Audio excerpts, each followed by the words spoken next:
that I think really need to be done for us to make an informed decision. First of all, there needs to be an actual cost assessment.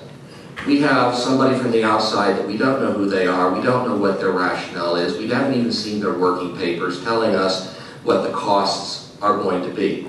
Well, frankly, I want to believe what our bean counters tell us. So, Mr. Merrill, I would like to see you and our bean counters put the pencil to pad and tell us what the costs are going to be with the Palm Beach model versus the Miami-Dade model.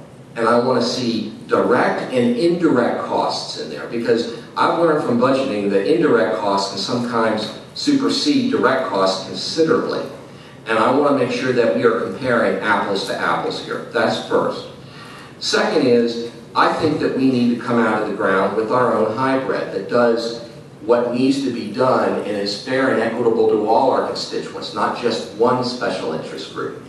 And I would like to see our legal counsel take a look at the suggestions I made earlier and see what we are able to do.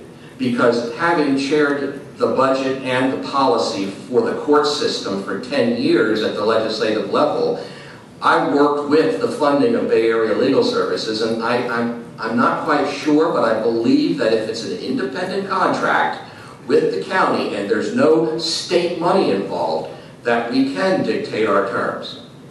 But I'm not familiar with any other possible statutes that may be in place that could supersede that. And I think it's really important to have our legal counsel look closely at that, because there's a lot of cross-referencing that needs to be done. Third, now let's get to reality, Commissioner Beckner. Okay? Let's be rational. Let's get beyond the emotions. And it is very clear that in order to protect the people that are being cheated out of their rightful earnings, that something has to be done here. What we're arguing over is which way to go. But if you dig your heels in, if you remain rigid and unflexible and refusing to listen to ideas and be open-minded, you're going to walk away with nothing for those people. You're putting them and their families in jeopardy because you want to make a political soapbox out of this. And that is not legislative. That is not leadership. Leadership is listening as well as speaking. It's understanding what you're working with and the people who you are working with, and working with all parties involved to invoke reform. And sometimes that means building consensus. If you continue down the path that you're going right now, you will get the ink and the publicity, yes, which is what you may want, but you will get nothing for those people. Nothing. And that's unacceptable.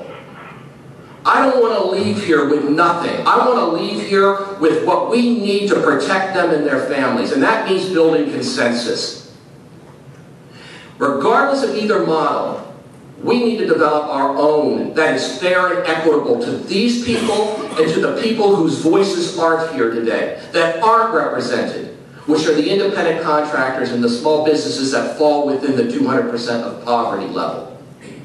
So shame on you for making this a political statement for self-gratification. I'm not going to put them at risk. I'm going to fight for what they need, and I'm going to make sure you get it. At this point, I think what's incumbent upon us is to do our due diligence and know exactly what we have to work with so that we can craft a plan that gets done what you initially said you wanted to do and protects the people who are in this audience. You're clapping for rhetoric. Words get you nothing. Action is what is needed. And if we are unable to build a compromise up here, you won't get action. Right now, as I counted, you got 2 votes out of 7. That's nothing. You deliver nothing to these people but talk. If we can work together as a team and craft our own plan that does what you want to do and does it better than Palm Beach and better than Miami, then we will have done our jobs as leaders. Frankly, I put very little credibility in Miami-Dade, a county that has been repetitively on the verge of bankruptcy. A county that has had numerous political articles about corruption. I put very little credence in them as a reputable source. We are a fiscally responsible county. We have a strong, intelligent, experienced board. We have the best of staff. I put my trust and credence in our brain cells, in our experience, and our ability to be avant-garde and to step ahead of the others and do a better job. Thank you, Commissioner.